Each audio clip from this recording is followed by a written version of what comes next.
नमस्कार दोस्तों, मेरा पिटारा चैनल में आपका स्वागत है। आज हम एक प्रेरणादायक कहानी सुनेंगे जिसका शीर्षक है भाग्य बड़ा या कर्म।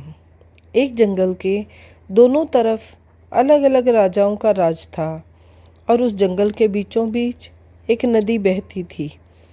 उसी नदी को लेकर दोनों राज्यों के बीच अक्सर झगड़े होते रहते थे। एक समय बात बिगड़ते बिगड़ते युद्ध तक आ पहुंची। दोनों में से कोई भी राजा सुलह के लिए तैयार नहीं था, सो युद्ध तो निश्चित होना ही था। उसी जंगल में एक सिद्ध महात्मा रहते थे जिन्हें दोनों राजा अपना गुरु मानते थे।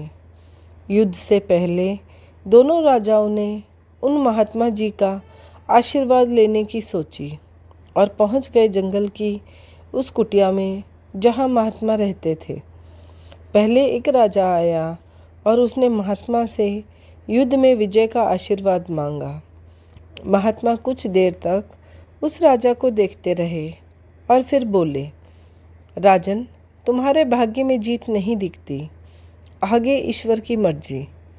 यह सुनकर पहला राजा थोड़ा विचलित तो हुआ, फिर उसने सोचा कि यदि हारना ही है तो भी हम पूरी ताकत से लड़ेंगे, परंतु यूं ही हार नहीं मानेंगे, और अगर हार भी गए तो हमारी हार को भी औरों के लिए उदाहरण बना देंगे, परंतु आसानी से हार नहीं मानेंगे।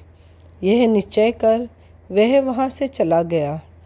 दूसरा राजा भी जीत का आशीर्वाद लेने महात्मा जी के पास आया, पैर छुए और उसने विजयश्री का आशीर्वाद मांगा। महात्मा जी ने उसे भी कुछ देर निहारा और कहा, बेटा, भाग्य तो तुम्हारे साथ है।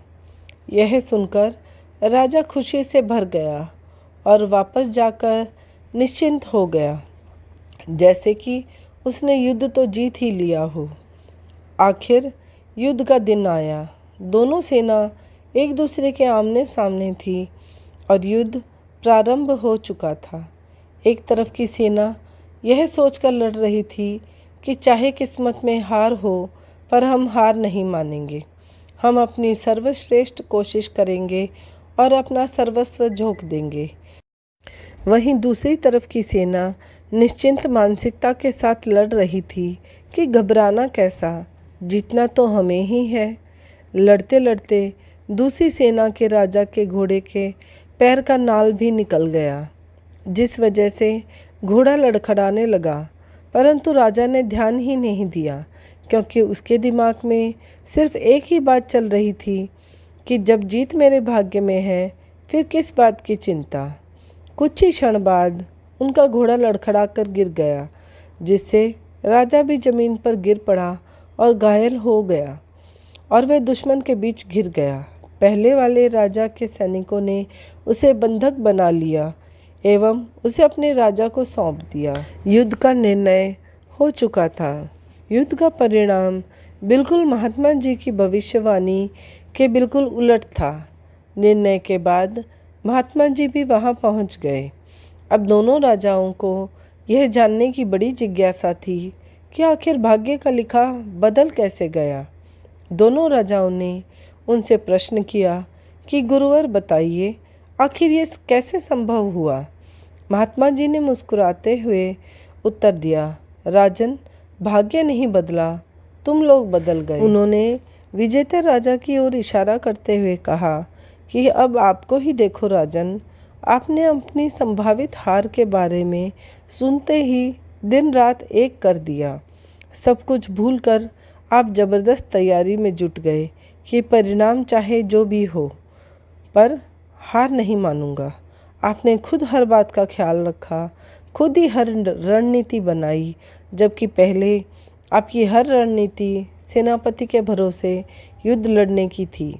अब महात्मा जी ने पराजित राजा की ओर इशारा करते हुए कहा कि राजन, आपने तो युद्ध से पहले ही जीत का जश्न मनाना शुरू कर दिया। आपने तो अपने घोड़े की नाल तक का ध्यान नहीं रखा।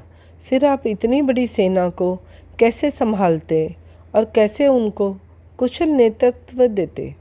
हुआ वही जो होना लिखा था।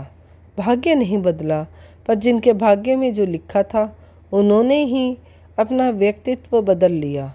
फिर बेचारा भाग्य क्या करता। दोस्तों, इस कहानी से हमें यह सीख मिलती है कि भाग्य उस लोहे की तरह है, वहीं खींचा चला जाता है जहाँ कर्म का चुंबक होता है। हम भाग्य के अधीन नहीं हैं, हम तो स्वयं भाग्य के निर्माता हैं। भाग्य भी उन लोगों का ही साथ देता है जो कर्म करते हैं। दोस्तों, कहानी पसंद आई हो तो लाइक, शेयर और सब्सक्राइब